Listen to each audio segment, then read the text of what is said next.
മേധജ് കൃഷ്ണയുടെ വളരെ സ്പെഷ്യലായ അമ്മ, ലോക മാതൃദിന സ്പെഷ്യൽ.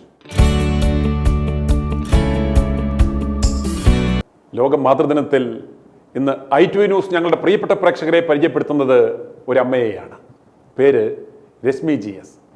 പത്തനംതിട്ട ജില്ലയിലെ അടൂർ ഇളമണ്ണൂർ സ്വദേശിയാണ് രശ്മി GS.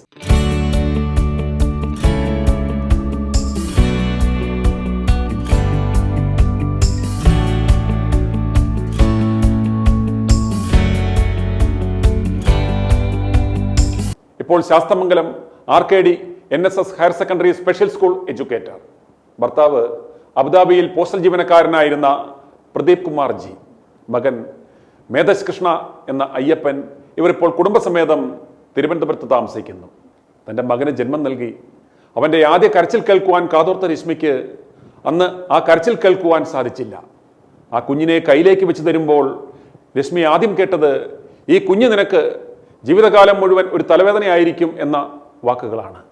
ആശുപത്രി അധികൃതരുടെ ഭാഗത്തു നിന്നുണ്ടായ ഒരല്പം അശ്രദ്ധ കൊണ്ട് സെറിബ്രൽ പാൾസി എന്ന അവസ്ഥയിലേക്ക് തൻ്റെ മകൻ പോയി എന്ന യാഥാർത്ഥ്യം തിരിച്ചറിയുവാൻ ആ അമ്മ അല്പം സമയമെടുത്തു.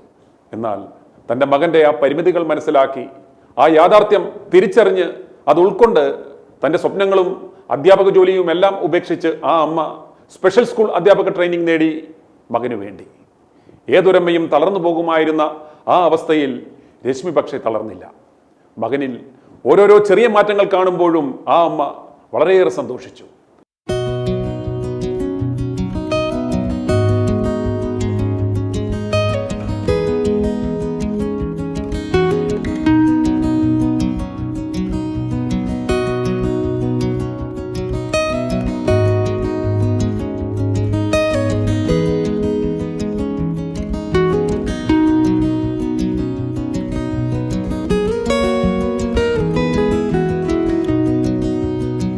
നാലാം ക്ലാസ്സിൽ പഠിക്കുമ്പോൾ മകൻ്റെ ആദ്യ ബുക്ക് പൂമ്പാറ്റ പ്രസിദ്ധീകരിച്ചു.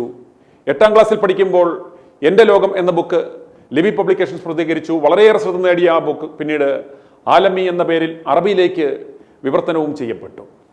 3ാം വർഷം ഡിഗ്രിക്ക് പഠിക്കുമ്പോൾ നിശബ്ദത എന്ന 4ാമത്തെ ബുക്കും പ്രസിദ്ധീകരിച്ചു. 3 ബുക്കുകളും ഷാർജ ഇന്റർനാഷണൽ ബുക്ക് ഫെസ്റ്റിവലിൽ വെച്ചാണ് റിലീസ് ചെയ്തത്. മേധജ് കൃഷ്ണ അയ്യപ്പൻ അടൂർ എന്ന തൂലികാനാമത്തിലാണ് രചന നിർവഹിക്കുന്നത്.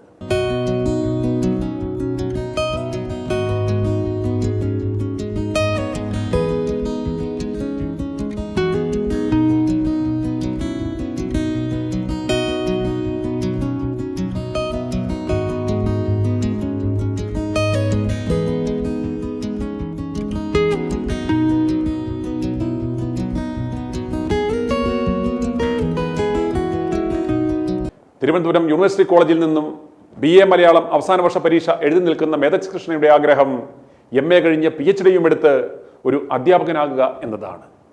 ജീവിതകാലം മുഴുവൻ നിനക്കിവൻ തലവേദനയാകുമെന്ന് പറഞ്ഞ ആ മകനെ വളർത്തി വലുതാക്കി ഡിഗ്രിക്ക് പഠിക്കുമ്പോൾ തന്നെ 4 പുസ്തകങ്ങളുടെ രചയിതാവാക്കിയ ഈ അമ്മ ഇന്ന് നൂറുകണക്കിന് പ്രത്യേക പരിഗണന അർഹിക്കുന്ന കുഞ്ഞുങ്ങളുടെ അമ്മയാണ്.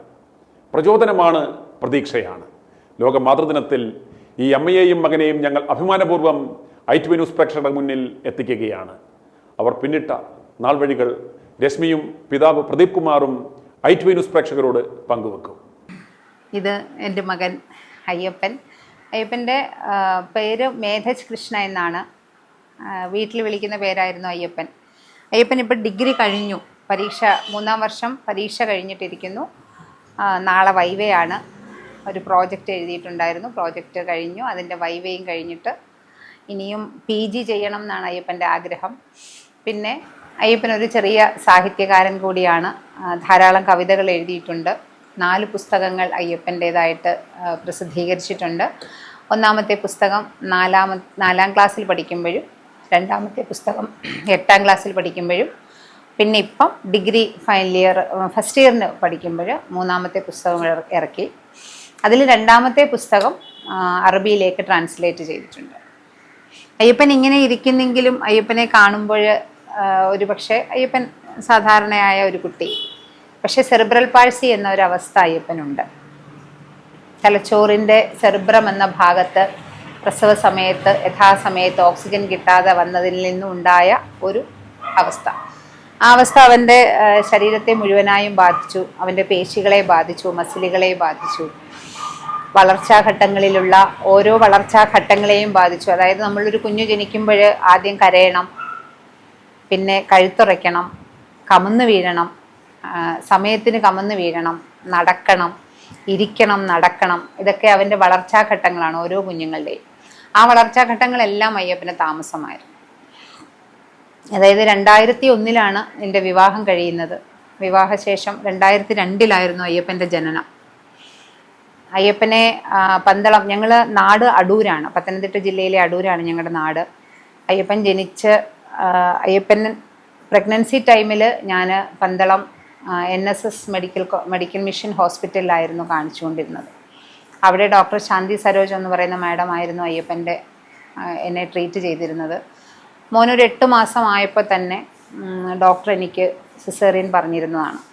പക്ഷേ എന്തോ ഒരു കാരണത്താൽ മാഡം അവിടുന്ന് റിസൈൻ ചെയ്ത് ഞങ്ങളവിടെ അടുത്തൊരു ഹോസ്പിറ്റലിലേക്ക് മാറുകയും അവിടുത്തെ ഡോക്ടർ ജയചന്ദ്രൻ, അദ്ദേഹം അമ്മ നീ സാധാരണയായിട്ട് രീതിയിൽ തന്നെ പ്രസവിക്കും, നിനക്ക് ആരോഗ്യമുണ്ട്, നീ പ്രസവിക്കുമെന്ന് പറഞ്ഞ് അങ്ങനെ പറഞ്ഞിരുന്ന ഡേറ്റ് കഴിഞ്ഞ് ജൂലൈ 10 ആയിരുന്നു എൻ്റെ ഡെലിവറി വളരെ കോംപ്ലിക്കേറ്റഡ് ആയിരുന്നു.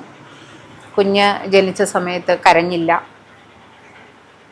ശരിക്കും ഒരുപാട് കോംപ്ലിക്കേഷനോടുകൂടി ആ ഡെലിവറി കഴിഞ്ഞ് കുഞ്ഞിനെ കൊണ്ടുവന്ന് ഡോക്ടർ എന്നെ കാണിക്കുന്ന സമയത്ത് എൻ്റെ അടുത്ത് കൊണ്ടുവന്ന് ഇങ്ങനെ കുഞ്ഞിനെ കാണിച്ചിട്ട് എൻ്റെ അടുത്ത് പറയുന്നത്, അമ്മ നിനക്കിവൻ ഒരു വലിയ തലവേദനയായിരിക്കുമെന്നാണ്. ആ അമ്മ നിനക്ക് ഇവൻ എന്നുള്ള വാക്കിലൂടെയാണ് അത് മോനാണ് എന്ന് പോലും എനിക്ക് മനസ്സിലാകുന്നത്. പക്ഷെ എന്തോ ആ വാക്കുകൾ അതെങ്ങനെയാണ് എനിക്ക് തലവേദനയാകുന്നതെന്ന് ഒന്നും ഡോക്ടർ പറയുന്നില്ല. പക്ഷേ നിനക്കിവൻ ഒരു തലവേദനയായിരിക്കും നിനക്കിവൻ ജീവിതകാലം മുഴുവൻ ഒരു തലവേദനയായിരിക്കും, അതായിരുന്നു അദ്ദേഹത്തിൻ്റെ വാക്കുകൾ. പക്ഷെ അതെൻ്റെ മനസ്സിൽ അന്നേരം എന്തോ ഒരു വാശി തോന്നിപ്പിച്ചു. അന്നേരം എനിക്ക് മനസ്സിൽ തോന്നിയത് ഏത് രീതിയിലായാലും ഇവൻ എനിക്കോ മറ്റുള്ളവർക്കോ ഒരു തലവേദനയാകാൻ ഞാൻ ഇടവരുത്തില്ല എന്നായിരുന്നു എനിക്ക് അന്നേരം മനസ്സിൽ തോന്നിയത്. പിന്നീട് ഇങ്ങോട്ട് ശരിക്കും അയ്യപ്പനുമായിട്ട് പൊരുതിയ നാളുകളാണ്. അയ്യപ്പൻ്റെ അച്ഛനും ഞാനും ഞങ്ങളുടെ ബന്ധുക്കളും എല്ലാവരും ഒരുപാട് പേര് അതിൻ്റെ പിന്നിലുണ്ട്. അയ്യപ്പന് അതിനുശേഷം അവിടെ നിന്ന് അയ്യപ്പനെ മുളക്കഴ സെഞ്ച്വറി ഹോസ്പിറ്റലിൽ കൊണ്ടുവന്നു. അവിടെ ഒരു പീഡിയാട്രീഷ്യൻ ഡോക്ടർ പ്രമീള മാഡം, ശരിക്കും മാഡമാണ് എന്താണ് അവൻ്റെ അവസ്ഥ എന്താണെന്നും സെറിബ്രൽ പാൾസി എന്ന അവസ്ഥയാണെന്നും അതിൻ്റെ ആഫ്റ്റർ എഫക്റ്റുകൾ എന്തൊക്കെയാണെന്നും നമ്മൾ എങ്ങനെ ഇടപെട്ടാൽ ഒരമ്മ എത്രമാത്രം സെറിബ്രൽ പാൾസി ബാധിച്ച ഒരു കുഞ്ഞിന് വേണ്ടി ഒരമ്മ എത്രമാത്രം ജീവിതം മാറ്റിവെക്കുന്നോ, അതല്ലെങ്കിൽ എത്രമാത്രം അമ്മ പരിശ്രമിക്കുന്നോ അത്രമാത്രം ആ കുഞ്ഞിന് ഡെവലപ്മെൻറ്റ് ഉണ്ടാകും എന്ന് എനിക്ക് പറഞ്ഞു തന്നത് ഡോക്ടർ പ്രമീളയായിരുന്നു. അന്നു മുതൽ ഇപ്പോഴും അവൻ്റെ ട്രീറ്റ്മെൻറ്റുകളും അവൻ്റെ തെറാപ്പികളും തുടരുകയാണ്. ഇവരുടെ അവസ്ഥ എന്ന് പറയുന്ന ഒരു രോഗമല്ല. ഒരു രോഗമാണെങ്കിൽ നമുക്ക് ചികിത്സിച്ച് ഭേദമാക്കാം. ഇവരുടെ ബ്രെയിനിനുണ്ടാകുന്ന ഒരു അവസ്ഥയാണ്. ആ അവസ്ഥയെ നമുക്കൊരിക്കലും ക്യൂർ ആക്കാൻ പറ്റുമോ എന്ന് ചോദിച്ചാൽ പറ്റുകയില്ല. പക്ഷെ നമുക്ക് തെറാപ്പികളിലൂടെ ട്രെയിനിങ്ങുകളിലൂടെ അവരെ മാറ്റിയെടുക്കാൻ സാധിക്കും. അവരെ ജീവിതത്തിൽ അവർക്ക് ഇൻഡിപെൻഡൻ്റ് ആയിട്ട് ജീവിക്കാനുള്ള ഒരു തരത്തിലേക്ക് അവരെ എത്തിച്ചെടുക്കാൻ പറ്റുമെന്നുള്ളത് അന്ന് എനിക്ക് പറഞ്ഞു തന്നത് പ്രമീള മാഡമാണ്. ആ ഒരു മാഡത്തിൻ്റെ ആ ഒരു ഉപദേശത്തിലൂടെ തന്നെ ഇപ്പോഴും നമ്മൾ മുന്നോട്ട് പോകുന്നത്. പിന്നീട് അയ്യപ്പന് തെറാപ്പി സൗകര്യങ്ങൾ തുടങ്ങി. നമ്മൾ അടൂര് മരിയ ഹോസ്പിറ്റലിലുള്ള ഡോക്ടർ ശ്രീകുമാറാണ് അയ്യപ്പൻ ആദ്യമായിട്ട് ഫിസിയോതെറാപ്പി സ്റ്റാർട്ട് ചെയ്തത്. ശരിക്കും അയ്യപ്പനെ നടത്തിച്ചെടുത്ത ഡോക്ടർ, പിച്ച വെച്ച് നടക്കാൻ അയ്യപ്പനെ പഠിപ്പിച്ച ഡോക്ടർ ശ്രീകുമാറായിരുന്നു. അതിനോടൊപ്പം തന്നെ നമ്മൾ ആയുർവേദിക് ട്രീറ്റ്മെൻറ്റും ചെയ്തിരുന്നു. മാവേലിക്കരയിലുള്ള ഒരു ഹോസ്പിറ്റലിലാണ് ആയുർവേദിക് ട്രീറ്റ്മെൻറ്റിന് പോയത്. പിന്നീട് അയ്യപ്പന് 9 വയസ്സുള്ളപ്പോൾ ഞങ്ങൾ കോട്ടയ്ക്കൽ ആര്യവൈദ്യശാലയുടെ ആയുർവേദ കോളേജിൽ അയ്യപ്പന് ആയുർവേദ ട്രീറ്റ്മെൻറ്റുകൾ ആരംഭിച്ചു. അതെല്ലാ വർഷവും മാസത്തിൽ 1 മാസം എല്ലാ വെക്കേഷനും അവിടെ പോയി. അവിടെ ഡോക്ടർ ദിനേശ് എന്ന് പറയുന്ന ആയുർവേദ ഡോക്ടറാണ് അയ്യപ്പന് ട്രീറ്റ്മെൻറ്റ് ചെയ്തത്. അതിൽ അയ്യപ്പന് നല്ല മാറ്റമുണ്ട്, നല്ല വ്യത്യാസം. അതിനുശേഷം കുറേ കൂടെ മാറ്റം, പേശികൾക്കും മസിൽസിനും ഒക്കെ കുറച്ചും കൂടെ ഒരു ബലം വന്നു. അയ്യപ്പനെ ഞങ്ങൾ 8 വയസ്സുള്ളപ്പോൾ തന്നെ, 8 വയസ്സിലാണ് അയ്യപ്പൻ നടന്നു തുടങ്ങുന്നത്. 8 വയസ്സുള്ളപ്പോൾ 1-ാം ക്ലാസ്സിൽ ചേർത്തു. നമ്മുടെ നാട്ടിൽ അടൂരിന് ഇളമണ്ണൂരിൽ ഗവൺമെൻറ് LPSലാണ് 1ാം ക്ലാസ്സിൽ ചേർത്തത്. അതിനു മുന്നേ ഞാൻ ഇളമണ്ണൂർ ഹൈസ്കൂളിൽ മലയാള അധ്യാപികയായിട്ട് ജോലിക്ക് കയറാൻ ആ ജോലി തൽക്കാലത്തേക്ക് വേണ്ടാന്ന് വെച്ചിട്ട് അയ്യപ്പനുമായി സ്പെഷ്യൽ എഡ്യൂക്കേഷൻ BEdന് പോയി. അതായത് സ്പെഷ്യൽ കുട്ടികളെ പഠിപ്പിക്കുന്ന ഒരു കോഴ്സാണ് special education BEd. Muvattupuzha Nirmala Sadan special education സെൻറ്ററിലാണ് ഞാൻ ആ കോഴ്സ് പഠിക്കാൻ പോയത്. ഞാനും അയ്യപ്പനും കൂടെ മൂവാറ്റുപുഴ പോയി. ഒരു വർഷത്തെ കോഴ്സിന് ശേഷം 2010 ഞാൻ ഇളമണ്ണൂർ ഹൈസ്കൂളിൽ തന്നെ സ്പെഷ്യൽ എഡ്യൂക്കേറ്ററായിട്ട് ജോലിക്ക് കയറി. അന്ന് അയ്യപ്പനെ ഇളമണ്ണൂർ ഗവൺമെൻറ് LPSൽ 1ാം ക്ലാസ്സിൽ ചേർത്തു. ഞാൻ സ്പെഷ്യൽ എഡ്യൂക്കേഷൻ തിരഞ്ഞെടുക്കാനുള്ള പ്രധാന കാരണം അയ്യപ്പൻ്റെ IQ ലെവൽ നോർമലാണ് എന്നുള്ള ഞങ്ങളുടെ ഒരു ചിന്തയിൽ നിന്നാണ്. അയ്യപ്പന് 4 വയസ്സുള്ളപ്പോൾ അയ്യപ്പൻ ചെറിയ രീതിയിൽ കവിതകൾ പറഞ്ഞു തുടങ്ങി. അയ്യപ്പനുമായിട്ട് മുറ്റത്തും പുരയിടത്തിലും ഒക്കെ നടക്കാൻ പോകുമായിരുന്നു. കാര്യം അവൻ നടക്കാൻ ബുദ്ധിമുട്ടോ ഉള്ളതുകൊണ്ട് പല പ്രതലങ്ങളിലൂടെ നടത്തണം എന്ന് ഡോക്ടർ പറഞ്ഞ പ്രകാരം മണ്ണിലൂടെയും കല്ലിലൂടെയും പോച്ചപ്പുറത്തൂടെയും ഒക്കെ അവനെ നടത്തണമായിരുന്നു. അങ്ങനെ നടക്കുമ്പോൾ ഈ പൂക്കളിലൂടെയും ചെടികളിലൂടെയൊക്കെ പാറി നടക്കുന്ന പൂമ്പാറ്റയെ കണ്ട്, ചിത്രശലഭത്തിനെ കണ്ട അയ്യപ്പൻ ഒരു ദിവസം അതിനെക്കുറിച്ച് എന്തൊക്കെയോ സംശയങ്ങൾ ചോദിച്ച് അങ്ങനെ പറഞ്ഞു കൊടുത്ത്, കാണുന്നതിനെയും കേൾക്കുന്നതിനെ കുറിച്ചൊക്കെ അന്നേ ചോദിക്കുമായിരുന്നു. സംശയങ്ങൾ ധാരാളമായിട്ടുണ്ടായിരുന്നു ആ കുഞ്ഞു പ്രായത്തിൽ തന്നെ. അങ്ങനെ 4 വയസ്സുള്ളപ്പോഴാണ് പൂമ്പാറ്റ എന്നൊരു കവിത അയ്യപ്പൻ പറയുന്നത്. അത് കഴിഞ്ഞൊരു ദിവസം അടുക്കളയിൽ ഉള്ളി അരിഞ്ഞുകൊണ്ടിരുന്ന സമയത്ത് അമ്മ എന്തിനാ കരയുന്നതെന്ന് എൻ്റെ അടുത്ത് വന്ന് ചോദിച്ചു. അന്ന് പറഞ്ഞു കൊടുത്തു, മോനെ അമ്മ കരയുന്നതല്ല, ഉള്ളി അരിയുമ്പോൾ ഇങ്ങനെ കണ്ണിൽ നിന്ന് വെള്ളം വീഴുന്നതാണെന്ന് പറഞ്ഞ് അന്ന് എഴുതിയ കവിതയാണ്. എനിക്കതിപ്പോഴും ഓർമ്മയുണ്ട്. ഉള്ളി ഉള്ളി നിന്നെ തൊട്ടാൽ കണ്ണിൽ വെള്ളം വരുമല്ലോ, എങ്ങനെ നിന്നെ തൊടാതിരിക്കും, കറികൾക്കെല്ലാം നീയല്ലേ കേമൻ. അതായത് അന്ന് ഉള്ളിയെക്കുറിച്ച് ഞാൻ പറഞ്ഞു കൊടുത്തു. അന്ന് വൈകുന്നേരം വന്ന് എൻ്റെ അടുത്ത് പറഞ്ഞതാണ്. ഞാനൊരു ഇത് പറയട്ടെ എന്ന് പറഞ്ഞിട്ട് വന്ന് പറഞ്ഞതാണ് ഉള്ളിയെക്കുറിച്ചുള്ള കവിത. പിന്നീട് ഇങ്ങോട്ട് കാക്ക, അവനെ 1ാം ക്ലാസ്സിൽ പഠിപ്പിക്കുന്ന അനിൽ സാറിൻ്റെ ക്ലാസ്സിൽ നിന്ന് ഉണ്ടായ ഒരു കവിതയാണ് കാക്ക. പിന്നെ ഭൂമി, അതെല്ലാം ക്ലാസ് അധ്യാപനത്തിൽ നിന്ന് അവന് കിട്ടിയ കവിതകളാണ്. ഓരോ ദിവസവും അവന് സ്ട്രൈക്ക് ചെയ്യുന്ന ക്ലാസ്സുകൾ കിട്ടുകയാണെങ്കിൽ ആ ദിവസം വന്നൊരു കുഞ്ഞു കവിത പറയുമായിരുന്നു. ആ കവിതകളെല്ലാം കൂടെ ചേർത്ത് 4ാം ക്ലാസ്സിൽ പഠിക്കുമ്പോൾ പൂമ്പാറ്റ, ആദ്യത്തെ കവിതയുടെ പേര് തന്നെ ആദ്യത്തെ കവിതാ സമാഹാരത്തിനും കൊടുത്തു. അന്ന് അയ്യപ്പൻ്റെ സ്പെഷ്യൽ എഡ്യൂക്കേറ്റർ ആയിരുന്ന രജനി ടീച്ചറാണ് അയ്യപ്പൻ്റെ കവിതകൾ പുസ്തകമാക്കാൻ മുൻകൈ എടുത്തത്. അടൂർ BRCയുടെ നേതൃത്വത്തിൽ 4ാം ക്ലാസ്സിൽ പഠിക്കുമ്പോൾ ആദ്യത്തെ കവിത സമാഹാരം പുറത്തിറക്കി. ഇന്ന് സംവിധായകനായ ഡോക്ടർ ബിജു ആണ് അടൂർ ഉള്ള, അദ്ദേഹമായിരുന്നു അന്ന് പുസ്തക പ്രകാശനം ചെയ്തത്. പിന്നീട് 5, 6, 7 ക്ലാസ്സുകൾ അയ്യപ്പൻ ഏഴംകുളം UP സ്കൂളിലാണ് പഠിച്ചത്. ചെറിയ പ്രായത്തിൽ അയ്യപ്പന് LKG UKG Adoor Newman central സ്കൂളിൽ പഠിച്ചിരുന്നു. അന്ന് ഞാൻ അവിടെ പഠിപ്പിക്കുമായിരുന്നു. ശരിക്കും അയ്യപ്പൻ്റെ ആദ്യത്തെ സ്കൂളെന്ന് പറയുന്നത് ന്യൂമാനാണ്. അവിടെ നിന്നും അയ്യപ്പന് വളരെ വലിയൊരു ഇമ്പാക്റ്റാണ് കിട്ടിയത്. കാര്യം ഒന്നിനും അവർ അയ്യപ്പനെ മാറ്റി നിർത്തുകയില്ലായിരുന്നു.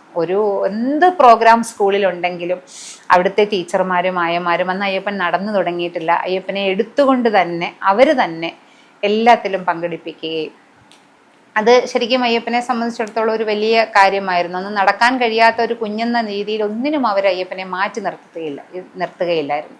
അത് ഓരോ സ്കൂളിലും, ഗവൺമെൻറ് LPSലാണെങ്കിലും അതിനുശേഷം 5, 6, 7 ക്ലാസ്സിൽ പഠിച്ച പറക്കോട് NSUP സ്കൂളിലാണെങ്കിലും എങ്ങും തന്നെ അയ്യപ്പനെ ഒന്നിൽ നിന്നും മാറ്റി നിർത്തിയിട്ടില്ല. 6ാം ക്ലാസ്സിൽ പഠിക്കുമ്പോഴാണ് ആടുജീവിതം പുറത്തിറങ്ങുന്നത്. അന്ന് പുസ്തകം നന്നായിട്ട് വായിക്കും. അയ്യപ്പൻ്റെ ഒരു പ്രത്യേകത അതായിരുന്നു. അവൻ്റെ പ്രായത്തിൽ ആ പ്രായത്തിൽ വായിക്കുന്നതിലും വലിയ പുസ്തകങ്ങളായിരുന്നു അവൻ വായിക്കുന്നത്. അന്ന് 6ാം ക്ലാസ്സിൽ പഠിക്കുമ്പോൾ ആടുജീവിതം വായിച്ചിട്ട് അന്ന് രാത്രിയിൽ ഒരു 12 മണി 1 മണിയായി കാണും, അമ്മ എനിക്ക് എഴുതണം എന്ന് പറഞ്ഞിട്ട് ചാടി എഴുന്നേറ്റ് ആടുജീവിതത്തെക്കുറിച്ചൊരു ചെറിയ വിവരണം, ഒരു നിരൂപണമെന്നോ എന്ത് വേണമെങ്കിലും അതിനൊരു പേര് കൊടുക്കാം, ഒരു 2 പേജിൽ ഒതുങ്ങുന്ന ഒരു വിവരണം എഴുതി. അന്ന് അയ്യപ്പൻ്റെ അച്ഛൻ വിദേശത്താണ്. അപ്പം ഞാനത് വാട്സപ്പിൽ എഴുതി അച്ഛൻ അയച്ചു കൊടുത്തു. അച്ഛൻ്റെ സൗഹൃദ ഗ്രൂപ്പിൽ അച്ഛൻ അത് പോസ്റ്റ് ചെയ്ത്. അപ്പം അന്ന് ലണ്ടനിൽ ഉണ്ട് അലക്സ്, അച്ഛൻ്റെ ഏറ്റവും അടുത്തൊരു സുഹൃത്തായിരുന്നു. അലക്സിൻ്റെ സുഹൃത്തായിരുന്നു ബെന്യാമിൻ സാർ. ആ പുസ്തകത്തിൻ്റെ അവസാന ഭാഗത്ത് അയ്യപ്പൻ എഴുതുന്നുണ്ടായിരുന്നു, ബെന്യാമിൻ ഇതിൻ്റെ കഥാകൃത്തിനെയും നായകനെയും കണ്ടാൽ കൊള്ളാം എന്ന് എനിക്ക് ആഗ്രഹമുണ്ട് എന്ന് എൻ്റെ അവസാന ഭാഗത്ത് എഴുതിയിട്ടുണ്ടായിരുന്നു. അങ്ങനെ എങ്ങനെയൊക്കെയോ കൈമറിഞ്ഞത് അലക്സ് വഴി ബെന്യാമിൻ സാറിലെത്തുകയും ബെന്യാമിൻ സാർ അയ്യപ്പനെ കാണാനായിട്ട് പറക്കോട് NSUP സ്കൂളിൽ വരികയും ചെയ്തു. അത് അയ്യപ്പൻ്റെ ജീവിതത്തിലെ ഒരു വലിയ വളരെ വലിയൊരു നേട്ടമായിട്ട് തന്നെ അയ്യപ്പൻ പറയുന്നുണ്ട് അതിനെ. കാര്യം ഒരു വലിയ എഴുത്തുകാരൻ അവനെ കാണാനായിട്ട് വന്നു. അത് വലിയ സ്കൂളുകാരും അത് വലിയ ഒരു നല്ലൊരു പരിപാടിയായിട്ട് തന്നെ നടത്തി. പിന്നെ 8ാം ക്ലാസ്സിൽ അയ്യപ്പന് അന്ന് ഞാൻ സ്പെഷ്യൽ എഡ്യൂക്കേറ്ററായിട്ട് ജോലി ചെയ്യുന്ന ഇളമണ്ണൂർ വൊക്കേഷണൽ ഹയർ സെക്കൻഡറി സ്കൂളിലേക്ക് 8ാം ക്ലാസ്സിൽ അയ്യപ്പനെ ചേർത്തു. 8ൽ പഠിക്കുമ്പോഴാണ് എൻ്റെ ജ്യേഷ്ഠൻ്റെ മകൻ്റെ വിവാഹം കഴിയുന്നതും. ജ്യേഷ്ഠൻ്റെ മരുമകൾ ഇവിടെ തിരുവനന്തപുരത്ത് ശാസ്തമംഗലത്തെ റീഷ എന്ന് പറയുന്നൊരു സ്പെഷ്യൽ കുട്ടികൾക്ക് വേണ്ടിയിട്ടുള്ള സെൻറ്റർ തുടങ്ങിയിട്ടുണ്ടായിരുന്നു. അങ്ങനെ ജാനകിയുടെ അടുത്ത് സ്പീച്ച് തെറാപ്പി ചെയ്യുന്നതിന് വേണ്ടി അയ്യപ്പൻ 8ാം ക്ലാസ്സിൽ പഠിക്കുന്ന സമയത്ത് ആ ഓഗസ്റ്റിലാണ് ഞങ്ങൾ തിരുവനന്തപുരത്തേക്ക് വരുന്നത്. ഞാനിവിടെ Sasthamangalam RKD NSS higher secondary സ്കൂളിലേക്ക് ട്രാൻസ്ഫർ വാങ്ങി അയ്യപ്പനെയും ശാസ്തമംഗലത്ത് ചേർത്തു.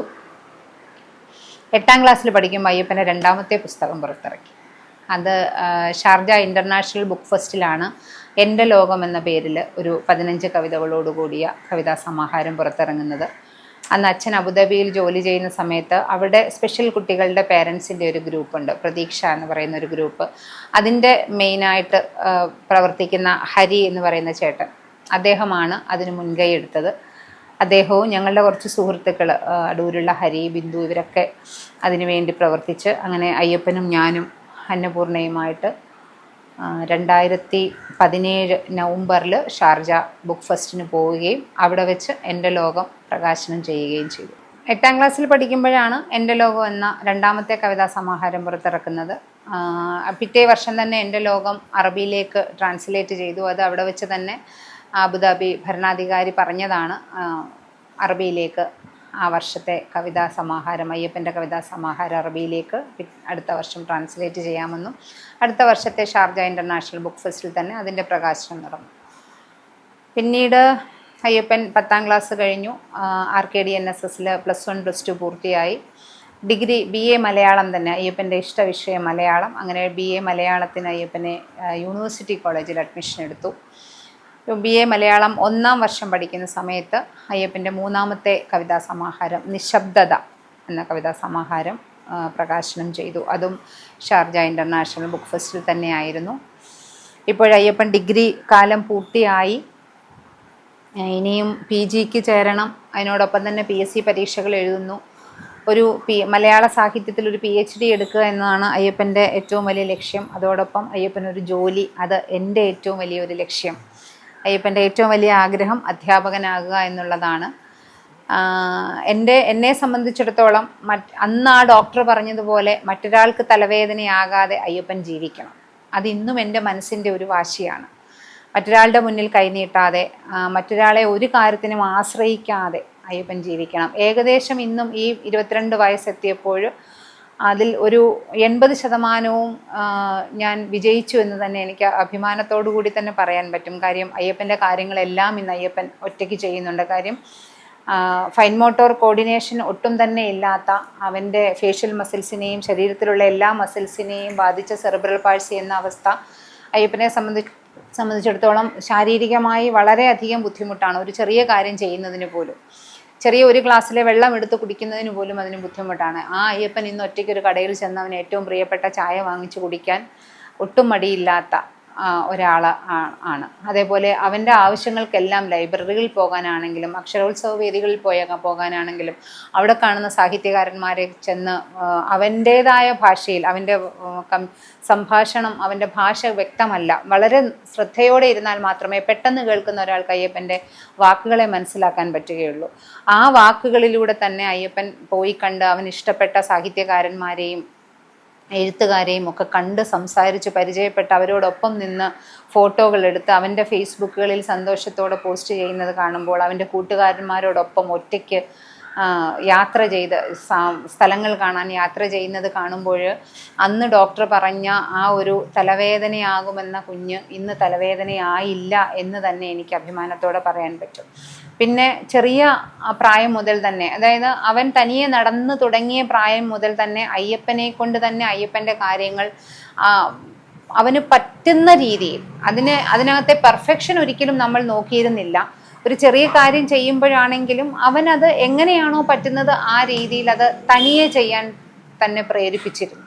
തനിയെ ചെയ്യാൻ തന്നെ പ്രേരിപ്പിച്ചിരുന്നു എന്നുള്ളത് ഒരു വലിയ ഘടകമാണ്. ഇപ്പം ചെറിയ പ്രായത്തിലെ അവൻ കഴിക്കുന്ന ആഹാരം കഴിക്കുന്ന പ്ലേറ്റ് കഴുകി വെക്കുക, അല്ലെങ്കിൽ അവൻ്റെ ഡ്രസ്സ് അവൻ മടക്കി വെക്കുക, ഇതൊക്കെ വയ്യാത്ത ഒരു കുഞ്ഞാണല്ലോ എന്ന് കരുതി അതൊന്നും മോൻ ചെയ്യണ്ട, അമ്മ ചെയ്തു തരാമെന്ന് പറഞ്ഞ ഒരു ഹെൽപ്പ് ഞാൻ ചെയ്തു കൊടുത്തിട്ടില്ല എന്നല്ല, പക്ഷെ അവനെ കൊണ്ട് തന്നെ കൂടുതൽ കാര്യങ്ങൾ ചെയ്യിപ്പിക്കാൻ മാത്രമേ ഞാൻ ശ്രമിച്ചിട്ടുള്ളൂ. അവനത് ബുദ്ധിമുട്ടായിരുന്നു എങ്കിലും ഇപ്പം അവനത് പെർഫെക്റ്റാണ്. അന്ന് അവൻ വളരെ ബുദ്ധിമുട്ടിയാണ് അത് ചെയ്ത് ശീലിച്ചത്. പക്ഷേ ഇപ്പം അവൻ്റെ ഡ്രസ്സ് അവൻ കഴുകുന്നുണ്ട്, അവൻ്റെ ഡ്രസ്സ് അവൻ മടക്കി വെക്കുന്നുണ്ട്, അവൻ കഴിക്കുന്ന പ്ലേറ്റ് അവൻ കഴുകി വെക്കുന്നുണ്ട്, അവൻ്റേതായ എല്ലാ വ്യക്തിപരമായ കാര്യങ്ങളും. അവൻ്റെ വിരലുകൾക്ക് വളരെയധികം കോർഡിനേഷൻ കുറവാണ്. പക്ഷേ ഒരു വളർച്ചയെത്തിയ ഒരു ആൺകുട്ടി എന്ന നിലയിൽ അവന് ചെയ്യേണ്ടതായ എല്ലാ പേഴ്സണൽ കാര്യങ്ങളും അവൻ ഒറ്റയ്ക്കാണ് ചെയ്യുന്നത്. അവിടെ ഒരിക്കലും അച്ഛൻ്റെയോ അമ്മയുടെയോ ആശ്രയം അവൻ സ്വീകരിക്കുന്നില്ല. അത് ആ ചെറിയ പ്രായത്തിലെ ഇത് മനസ്സിലാക്കി ഏത് തരത്തിലുള്ള ട്രെയിനിങ് ആണോ കൊടുക്കേണ്ടത് ആ രീതിയിലുള്ള ട്രെയിനിങ്ങുകൾ കൊടുത്ത് തന്നെ ഒന്നിലും മാറ്റി നിർത്താതെ അവിടെ ഒരു സഹതാപം കാണിക്കാതെ ആ ട്രെയിനിങ്ങുകൾ കൃത്യസമയത്ത് കൊടുത്തത് കൊണ്ട് മാത്രമാണ് ഇന്ന് ഒരു മുതിർന്ന വ്യക്തിയായി ഇരിക്കുമ്പോൾ അയ്യപ്പൻ അവൻ്റേതായ കാര്യങ്ങൾ തനിയെ ചെയ്യാൻ സാധിക്കുന്നത്. പിന്നെ ഒരു മലയാള അധ്യാപികയാവുക എന്നുള്ള എൻ്റെ ഏറ്റവും വലിയൊരു സ്വപ്നം മാറ്റിവെച്ചാണ് ഞാൻ അയ്യപ്പന് വേണ്ടി സ്പെഷ്യൽ എഡ്യൂക്കേറ്റർ എന്ന ഒരു ജോലി സ്വീകരിച്ചത്. പക്ഷേ അതിലൂടെ അയ്യപ്പനെ പോലെ ഒരുപാട് കുഞ്ഞുങ്ങൾക്ക് വഴികാട്ടിയാകാനും അവരുടെ അമ്മമാർക്ക് എങ്ങനെ ആ കുഞ്ഞിനെ നമുക്ക് മാറ്റിയെടുക്കാൻ പറ്റുമെന്ന് അവരുടെ അമ്മമാർക്ക് പറഞ്ഞു കൊടുക്കാനും ഇന്നും എനിക്ക് സാധിക്കുന്നുണ്ട്. അതിൽ ഒരുപാട് സന്തോഷമുണ്ട്. അയ്യപ്പൻ്റെ വഴികളിൽ അല്ലെങ്കിൽ അയ്യപ്പനെ വളർത്തുന്ന വഴികളിൽ എനിക്ക് ഒരുപാട് അമ്മമാർ പ്രചോദനമായിട്ടുണ്ട്. സ്പെഷ്യൽ എഡ്യൂക്കേഷൻ BEdന് പഠിക്കുന്ന സമയം മുതൽ ഇങ്ങോട്ട് ഞാൻ ഒരുപാട് അമ്മമാരെ പരിചയപ്പെട്ടിട്ടുണ്ട്. അതിലെനിക്ക് എടുത്തു പറയാനുള്ള ഒരാളാണ് ചെറുതുരുത്തിയിലുള്ള വൈശാഖിൻ്റെ അമ്മ. വൈശാഖിൻ്റെ അമ്മ പ്രമീള. അതായത് ഞങ്ങളവിടെ കാണാൻ പോയി, പാലക്കാട് വൈശാഖിനെ കാണാനായിട്ട് പോയി. അന്ന് അയ്യപ്പന് 9 വയസ്സുള്ളപ്പം അയ്യപ്പനെ ആയുർവേദ ട്രീറ്റ്മെൻറ്റിനായിട്ട് കോട്ടയ്ക്കൽ ആര്യവൈദ്യശാലയുടെ ആയുർവേദ കോളേജിൽ കൊണ്ടുപോയിരുന്നു. ആ സമയത്ത് ഡോക്ടർ ദിനേശാണ് വൈശാഖിൻ്റെ അമ്മയെക്കുറിച്ച് നമ്മളോട് പറയുന്നത്. അങ്ങനെ ഞങ്ങൾ പാലക്കാട് പോയി വൈശാഖിൻ്റെ അമ്മയെ കാണാൻ. വൈശാഖ് അരയ്ക്ക് താഴോട്ട് തളർന്ന കുട്ടിയായിരുന്നു. അയ്യപ്പനെ പോലെ തന്നെ കവിതകൾ എഴുതുകയും ഒക്കെ ചെയ്യുന്ന ഒരു കുട്ടി. വൈശാഖിൻ്റെ അമ്മ ഒരുപാട് ബുദ്ധിമുട്ടിയാണ് അവനെ പൊതുവിദ്യാലയങ്ങളിൽ കൊണ്ടുപോയിരുന്നതും അവനോടൊപ്പം ക്ലാസ്സിലിരുന്ന് അവനോടൊപ്പം സ്കൂളിലിരുന്ന് പഠിച്ച് അവനോടൊപ്പം പഠിച്ച് അവനെ പഠിപ്പിച്ച് അവൻ്റെ ആഗ്രഹം ഒരു അധ്യാപകനാകുക എന്നുള്ളതായിരുന്നു. ഞാൻ ഈ കഴിഞ്ഞ 2 മാസം മുമ്പും ടീച്ചറിനെ യാദൃച്ഛികമായിട്ടൊന്ന് വിളിച്ചിരുന്നു. അപ്പം വൈശാഖ് ഒരു അധ്യാപകനായി. വൈശാഖ് വിവാഹം കഴിച്ചു, ഒരു കുഞ്ഞായി ഇപ്പം. അപ്പം ആ ഒരു സന്തോഷം, ആ ഒരു ടീച്ചറിൻ്റെ അന്ന് ആ അമ്മ വൈശാഖിൻ്റെ അമ്മ എത്രമാത്രം എഫേർട്ടാണോ വൈശാഖിന് വേണ്ടി ഇട്ടത് അത് വൈശാഖിൻ്റെ ഉയർച്ചയ്ക്കൊരു വലിയ ഘടകമായിരുന്നു. അങ്ങനെ കുറേ അമ്മമാരുണ്ട്. ഇവിടെ തന്നെ തിരുവനന്തപുരത്ത് വന്ന് പരിചയപ്പെട്ട നേഹയുടെ അമ്മ. നേഹ അയ്യപ്പനെ പോലെ ഒരു എഴുത്തുകാരിയാണ്. ഇപ്പം MA ഇംഗ്ലീഷ് ലിറ്ററേച്ചർ കാര്യവട്ടത്ത് ചെയ്ത് കഴിഞ്ഞു. നേഹ വീൽ ചെയറിലാണ്. നേഹയുടെ ഒരു വിരൽ മാത്രമേ അനങ്ങുകയുള്ളൂ. നേഹയുടെ അമ്മ നേഹയ്ക്ക് വേണ്ടി ജീവിക്കുന്ന ഒരമ്മയാണ്. ഒരുപക്ഷെ ഈ ശരീരത്തിൻ്റെ ഒരു വിരൽ മാത്രം അനങ്ങുന്ന ആ ഒരു കുഞ്ഞ് ആ ഒരു കട്ടിലിൽ കിടന്നു പോകേണ്ട ഒരു കുഞ്ഞായിരുന്നു. ആ അമ്മയുടെ ഒരാളിൻ്റെ പരിശ്രമം കൊണ്ട് മാത്രമാണ് നേഹ ഇന്ന് ഇലക്ട്രോണിക് വീൽ ചെയറിൽ സ്വന്തമായൊരു യൂട്യൂബ് ചാനൽ നടത്തുന്ന ഒരു കുഞ്ഞായി മാറിയത്. അതേപോലെ ഒരുപാട് അമ്മമാരുണ്ട് എൻ്റെ മുന്നിൽ. ഇന്ന് ഞാൻ കാണുന്ന എൻ്റെ കുഞ്ഞുങ്ങൾ, ഞാൻ പഠിപ്പിക്കുന്ന എൻ്റെ കുഞ്ഞുങ്ങളുടെ അമ്മമാരും അവർക്കെല്ലാം ഒരു വെളിച്ചമാകാൻ അല്ലെങ്കിൽ എന്തെങ്കിലുമൊക്കെ അവർക്ക് ആ കുഞ്ഞുങ്ങൾക്ക് വേണ്ടി പറഞ്ഞു കൊടുത്ത അമ്മമാർക്കൊരു പ്രചോദനമാകാൻ കഴിയുന്നത് അയ്യപ്പനിലൂടെയാണ് എന്നുള്ളതിൽ എനിക്കൊരുപാട് ചാരിതാർത്ഥ്യമുണ്ട്.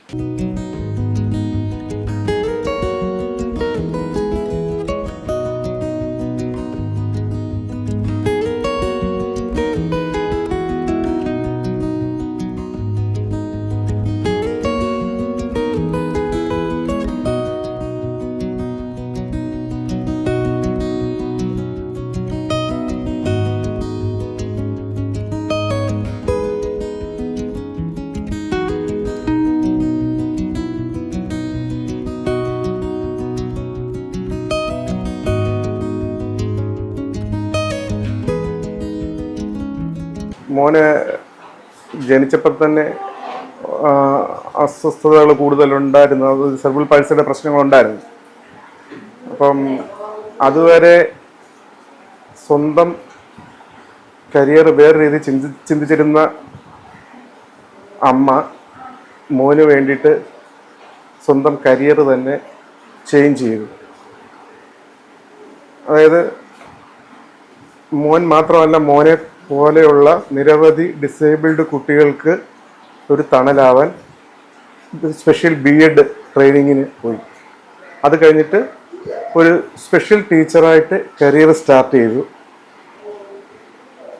ഞാൻ മോൻ്റെ 5 വയസ്സ് വരെ മോനോടൊപ്പം ഉണ്ടായിരുന്നു. അമ്മയും അച്ഛനും ഒരുമിച്ചായിരുന്നു ഫിസിയോതെറാപ്പി കൊണ്ടുപോകുന്നത്.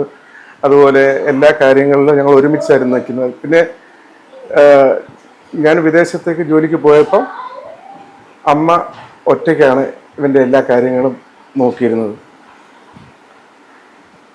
എങ്ങനെ ഒരു സ്പെഷ്യൽ നീഡറിനെ ഫ്ലറിഷ് ആക്കി എടുക്കാം എന്ന് ഏറ്റവും കൂടുതൽ മനസ്സിലാക്കുന്ന വ്യക്തികൾ പേരൻസ്, പ്രത്യേകിച്ച് അമ്മയായിരിക്കും. അവൻ്റെ ഒരു നോട്ടത്തിൽ, ഒരു ശ്വാസം വിടലിൽ ഒക്കെ അവനെ വായിച്ചെടുക്കാൻ കഴിവ് അമ്മയ്ക്കായിരിക്കും കൂടുതൽ. അവൻ്റെ ആശകൾ, അവൻ്റെ പ്രതീക്ഷകൾ എല്ലാം പെട്ടെന്ന് മനസ്സിലാക്കുന്നത് അമ്മയായിരിക്കും. അപ്പോൾ വളർന്നു വരുന്നതിനനുസരിച്ചുള്ള ആ വ്യക്തി വികാസത്തിൽ പേരൻസിന് പ്രാധാന്യമുണ്ട്. അതുപോലെ അതിൽ അമ്മയ്ക്കാണ് ഏറ്റവും കൂടുതൽ പ്രാധാന്യമുള്ളത്. RKD NSS സ്കൂളിലെ സ്പെഷ്യൽ ടീച്ചറാണ് രശ്മി, അതായത് അയ്യപ്പൻ്റെ അമ്മ. അമ്മ ആയിരുന്നു അവനെ മോൾഡ് ചെയ്തെടുത്ത് ഒരു കവി എന്ന നിലയിലും ഒരു എന്തിനെക്കുറിച്ചും വ്യക്തമായ അഭിപ്രായമുള്ള ഒരു വ്യക്തി എന്ന നിലയിലും അവനെ മോൾഡ് ചെയ്തെടുത്തത് അമ്മയായിരുന്നു. വ്യക്തമായ ഒരു അറിവ് മിക്കവാറും സ്പെഷ്യൽ നീഡഡിൻ്റെ പേരൻസിന് ഉണ്ടാവത്തില്ല. കുട്ടി ജനിച്ചു കഴിയുമ്പോൾ ഡോക്ടർമാർ പറയുന്നതായിരിക്കും നമുക്ക് അറിയാവുന്നത് കൂടുതൽ. അപ്പോൾ ബ്ലൈൻഡായിട്ട് നമ്മൾ അവരെ വിശ്വസിച്ചിട്ട് അവർ പറയുന്നത് എന്താണോ അതിനെയാണ് ഫോളോ ചെയ്യുന്നത്. അത് ജനിച്ച സമയത്ത് മോൻ കരഞ്ഞില്ല, പിന്നെ മൈൽ സ്റ്റോൺസ് ഡിലേ ആയി. ആ ജനിച്ച സമയത്ത് ഡോക്ടറുടെ റിമാർക്ക് എന്ന് പറഞ്ഞാൽ, അമ്മ നിനക്ക് ഇവന് ഒരു ജീവിതകാലം മുഴുവൻ തലവേദനയായിരിക്കും എന്നുള്ള രീതിയിലാണ്. പക്ഷേ നമ്മൾ ഇതുമായിട്ട് ഇതിനെക്കുറിച്ച് പിന്നീട് കൂടുതൽ നമ്മൾ അവെയർ ആവുകയും ഇതിനെക്കുറിച്ച് അന്വേഷിക്കുകയും ചെറുപ്പം മുതൽ ഫിസിയോതെറാപ്പി, സ്പീച്ച് തെറാപ്പി അങ്ങനെയുള്ള കാര്യങ്ങൾ കൊടുക്കുകയും ഇതുമായിട്ട് നമ്മൾ ഒന്ന് പൊരുത്തപ്പെടുകയും ചെയ്തു. ഇവരുടെ ഉയർച്ച ഏതൊക്കെ ലെവലിലാണെന്ന് കണ്ടുപിടിക്കുകയാണ് ഏറ്റവും പ്രധാനം. അയ്യപ്പൻ 4 വയസ്സായപ്പോൾ തന്നെ കവിത എഴുതി തുടങ്ങി. കവിത എഴുതി കഴിഞ്ഞാൽ ഉടനെ അമ്മയെ കൊണ്ട് കാണിച്ചു. അമ്മയ്ക്ക് അവന് പെട്ടെന്ന് അതിനെ ഐഡൻറ്റിഫൈ ചെയ്യാൻ പറ്റി. ഒരു അക്ഷരം വ്യക്തമായിട്ട് എഴുതാൻ, ഒരു ക്ലാരിറ്റിയോടെ എഴുതുന്നത് പോലും നമുക്കൊരു നേട്ടമായിരുന്നു. പല അക്ഷരങ്ങളും എഴുതാൻ കൈ വഴങ്ങണമെന്നില്ല.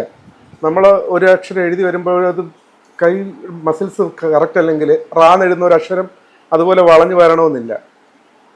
അപ്പോൾ അങ്ങനെ നമ്മുടെ പ്രതീക്ഷകൾ പിന്നീട് പതുക്കെ റിയാലിറ്റിയിലേക്ക് വരുമായിരുന്നു. ഇതിൽ അവൻ്റെ ടീച്ചേഴ്സ്, പിന്നെ സ്പെഷ്യൽ തെറാപ്പിസ്റ്റുകൾ, ഇവർക്കെല്ലാം ഒരുപാട് നന്ദിയുണ്ട്. അയ്യപ്പൻ ആദ്യം കവിത എഴുതിയത് തുടങ്ങിയപ്പോൾ നമ്മൾ ഇവൻ്റെ കഴിവ് മനസ്സിലാക്കി കഴിഞ്ഞിട്ട് അവനെ പ്രോത്സാഹിപ്പിച്ചു. അപ്പോൾ കുറച്ച് കവിതകൾ ചേർത്ത് ആദ്യം സ്കൂൾ തലത്തിൽ, UP തലത്തിൽ അവന് ഒരു പുസ്തകം പൂമ്പാറ്റ എന്ന പേരിൽ എഴുതി. അത് നമ്മുടെ ബിജു സാർ, സംവിധായകൻ ബിജു സാർ ഇനാഗുറേറ്റ് ചെയ്തു. അതിനുശേഷം എൻ്റെ ലോകം എന്നൊരു പുസ്തകം എഴുതി. അത് ഷാർജ ഇൻ്റർനാഷണൽ ബുക്ക് ഫെസ്റ്റിൽ പ്രസിദ്ധീകരിച്ചു. അതിൻ്റെ തന്നെ അറബിക് വേർഷനും അൽ അമി എന്ന പേരിൽ അറബിക് പതിപ്പ് ഇറങ്ങി. അയ്യപ്പനടൂർ എന്ന പേരിൽ 3ാമതൊരു പുസ്തകം ഇറക്കി. നിശബ്ദത എന്നായിരുന്നു എൻ്റെ പേര്.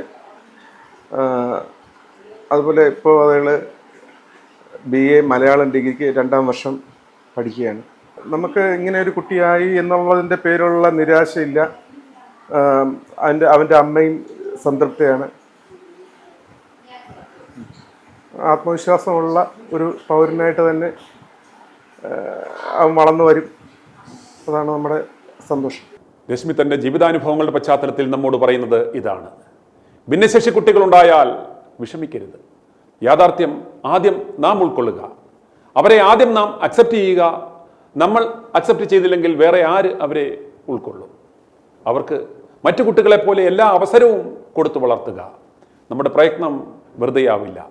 അമ്മമാർ തളരാതിരുന്നാൽ അവർ മിടുക്കരായി വളരും എന്നതിന് ഉത്തമ ഉദാഹരണമാണ് മേധസ് കൃഷ്ണ. ഈ ലോക മാതൃദിനത്തിൽ രശ്മി GS-ന് i2v ന്യൂസിൻ്റെ എല്ലാ ആശംസകളും അർപ്പിക്കുന്നു. i2v ന്യൂസിൻ്റെ ആഭിമുഖ്യത്തിൽ ഇന്ന് വൈകിട്ട് നടക്കുന്ന ലോക മാതൃദിനാചരണ ചടങ്ങായ ലവ് യു മോം ചടങ്ങിൽ രശ്മി GS-നും മകൻ മേധസ് കൃഷ്ണയ്ക്കും ആദരമർപ്പിക്കും. i2i News, an eye for truth. i2i news subscribe ചെയ്തിട്ടില്ലാത്തവർ ഇപ്പോൾ തന്നെ സബ്സ്ക്രൈബ് ചെയ്യുക. നോട്ടിഫിക്കേഷൻ ലഭിക്കുവാൻ ബെൽ ബട്ടണും അമർത്തുക.